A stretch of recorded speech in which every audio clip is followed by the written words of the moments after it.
வணக்கம். நம்மளுடைய நரம்பு மண்டலத்துல ஏற்கனவே சென்ட்ரல் நர்வஸ் சிஸ்டம் பார்த்திருக்கோம், பெரிபரல் நர்வஸ் சிஸ்டம் பார்த்திருக்கோம்.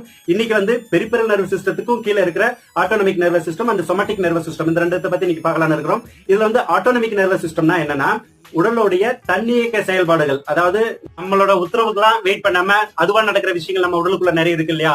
இதயம் துடிக்கிறதாகட்டும், ஜீரண மண்டலம் ஆகட்டும், அதை தாண்டி லங்ஸ் சுவாசிக்கிறதாகட்டும். ஒரு வெயில் அடிக்குதுனாக்கா நம்ம முகம் சுருங்குது, வேர்வை கொட்டுது, குளிர் அடிக்குதுன்னா அப்படியே முடியெல்லாம் சிலுத்துக்குது. இதெல்லாம் நம்மள கேட்டு நடக்கல.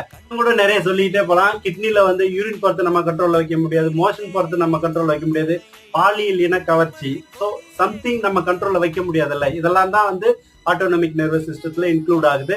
ஒரு உமிழ்நீர் சுரக்கிறது, ஒரு உதாரணத்துக்கு ஒரு எலுமிச்சம்பழத்தை கட் பண்ணி புழிஞ்சி நாக்குல அப்படியே 2 சொட்டு வைக்கும் போது உமிழ்நீர் ஆட்டோமேட்டிக்கா கற்பனை பண்ணும்போதே சுரக்குது இல்ல.